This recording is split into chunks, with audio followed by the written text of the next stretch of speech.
So this is how to clean your mass airflow sensor on your 996. So I noticed that my check engine light came on and the idle was rough.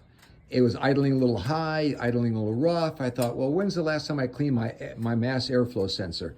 And here it is right here. Right there. Okay. And you don't have to take the air box off. All you need is a T25 Torx. There it is. You take off that screw and you take off the bottom screw right there. You'll see it. Anyway, you just take those two screws and you pull it out and it's gonna look clean. I mean, I took mine out and it looked really, really good, really clean. Didn't matter. I still cleaned it with my mass airflow sensor cleaner.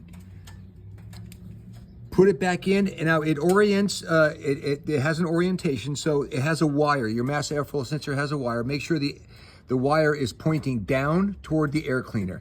Put it back in, screw it in, and I was able to clear my code because I've got a CarSoft diagnostic, so I cleared the code, no check engine light, put it in, and guys, it runs like a new car. Oh my gosh. So really easy fix. Took me 10 minutes to do it.